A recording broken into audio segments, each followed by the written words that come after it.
महाराज जी, जीवन में ऐसी बहुत सी परिस्थितियां आती हैं जिनमें हम अपने जीवन से जुड़े कुछ जरूरी निर्णय लेते समय जरूरत से ज्यादा विश्लेषण करते हैं, लेकिन किसी निष्कर्ष पर नहीं पहुंच सकते क्योंकि हमारा मन विचलित होता है। तब महाराज जी, क्या सब कुछ भगवान पर छोड़ देना सही निर्णय है या फिर ऐसा? वैसे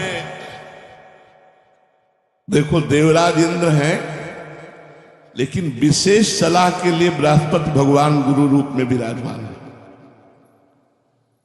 साधारण निर्णय तो स्वयं कर लेते हैं, लेकिन जब विश्वात्मक कोई विशेष निर्णय होता है तो अपने गुरु ग्रह में जाकर बृहस्पति जी से प्रश्न करते हैं और उनसे उत्तर लेते हैं। निर्णय गुरुदेव से लेते हैं। चक्रवर्ती सम्राट महाराज दशरथ कोई भी विशेष कार्य होता है तो वशिष्ठ भगवान से, गुरुदेव वशिष्ठ हैं, उनसे निर्णय लेते हैं। परम ज्ञानी जनक जी कोई विशेष सलाह लेनी होती है तो सदानंद जी विराजमान गुरु पद में विराजमान है, उनसे लेते हैं, जो राजकुल के पुरोहित होते। ऐसे ही हमें चाहिए किसी संत से जुड़ना। हम अपनी आत्मा की आवाज को नहीं सुन सकते जब तक हमारा पवित्र मन नहीं होगा। हम मन की आवाज को ही आत्मा की आवाज मान सकते हैं। आत्मा की आवाज होती है, जैसे हम गलत करने जाते हैं अंदर से एक स्फुरणा होती है, ये गलत है, लेकिन हम नहीं मानते, हमारा मन जबरदस्ती करवा देता है। तो मन इतना अपवित्र है कि वो आत्मा की आज्ञा या आवाज का पालन नहीं करने देता।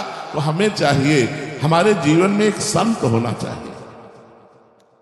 जैसे हमारे जीवन में सब आवश्यकताएं हैं, ऐसे हमारे जीवन में एक संत की आवश्यकता है। जिसके जीवन में संत है उसका जीवन संशय पूर्ण नहीं रह सकता। निश्चित वो भगवान के मार्ग का पथिक बनेगा और भगवान की प्राप्ति होगी।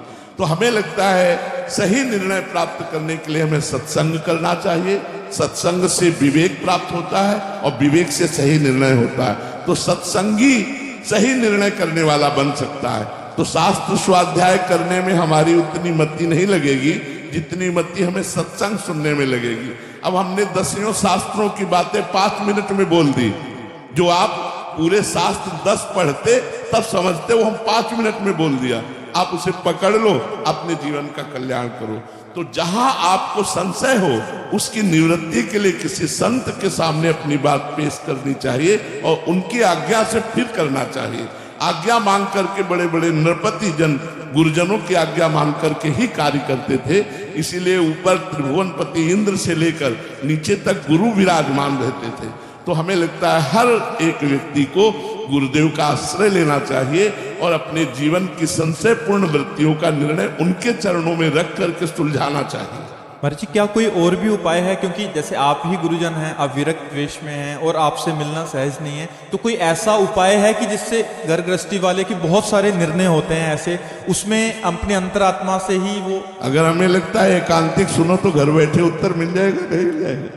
मोबाइल भगवान बड़ी यहाँ सृष्टि कर दिए है मोबाइल की, तो घर बैठे संतों की वाणी सुनो, वहीं उत्तर मिल जाएगा।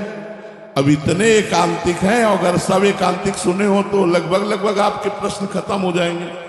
क्योंकि कोई प्रश्न कर रहा है, कोई प्रश्न कर रहा है, वो सब हमारी ही धरातल के प्रश्न है। तो हम उत्तर सुन करके संशय रहित हो सकते हैं। तो यदि हम संत समाज में ना जा पाए तो आजकल यंत्र ऐसे चले हुए हैं, हम यंत्रों के द्वारा, लेकिन मति कीरति गति भूति भलाई, जब जेहि जतन जहां जे पाई, सो जानो सत्संग प्रभाव, लोकहु वेदना अनुपाऊ, लोकहु वेदना अनुपाऊ। और उपाय नहीं है, सत्संग के द्वारा ही हम सही मार्ग में चल सकते हैं, सही निर्णय ले सकते हैं।